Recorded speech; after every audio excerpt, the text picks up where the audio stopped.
Okay, hi everyone. So today we will discuss one interesting problem from H.C. Verma.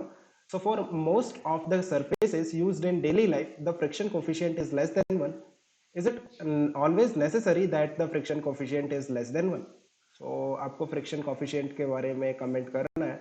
So let's go to the basic definition of friction. अगर मैं कहूँ कि friction लगता क्यों है, जैसे ये box रखा हुआ है on the ground और किसी भी surface पे, so what happens? So every surface जो भी सरफेस हम डेली लाइफ में देखते हैं वो एक्चुअल में पूरी तरह से स्मूथ नहीं होती है. अगर आप सरफेस को जूम करके देखोगे, मान लो ये जो एरिया है इसे मैं जूम करूं, सो आप देखो जो बॉटम है इस ब्लॉक का वो रफ होता है, समथिंग लाइक दिस. इस तरह से अगर हम माइक्रोस्कोपिक लेवल पे देखें तो इस तरह से जिगजैग पैटर्न में यू कैन से रफनेस होती है इसमें. और यू कैन से ये जो ऊपर वाला पार्ट है इसे क्रेस्ट कहते हैं और जो नीचे वाला पार्ट है इसे थो कहते हैं. So every surface has some crest and trough in it, right. ये क्रेस्ट है और ये थो है. सिमिलरली जो ग्राउंड है वो भी रफ होता है, लाइक इसमें भी इस तरह से क्रेस्ट एंड थो होते हैं.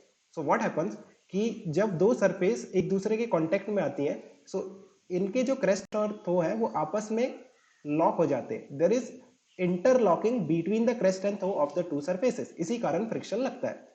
एंड फ्रिक्शन का जो वैल्यू होता है that is directly proportional to the normal. Normal के डायरेक्टली प्रोपोर्शनल क्या होता है? What is normal? Normal is the force that act between the two surfaces. मतलब ये जो दो सरफेस है इसमें नॉर्मल जो लगता है, normal force, right, perpendicular to the two surfaces.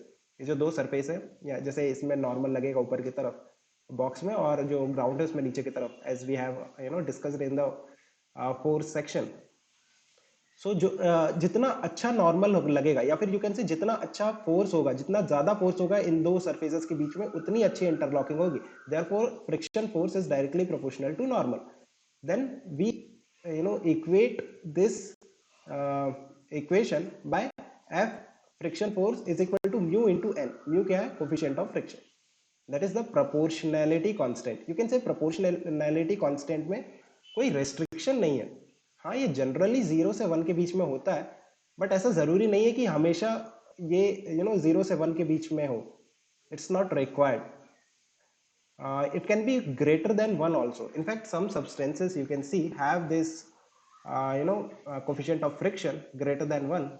Let's try to search coefficient of friction greater than 1. So let's see. uh, Forces is stronger than the normal. An object such as silicon rubber, for example, can have a coefficient of friction much greater than 1. So देखो, आप जो proportionality constant होते हैं उसमें हमारा कोई restriction generally होता नहीं है. और जो mu है it is also a proportionality constant. So you cannot say कि you cannot decide the range for this mu, right. हाँ, ये positive होगा, but it will always be greater than 0, but you cannot say it has to lie between 0 and 1. So I hope it's clear.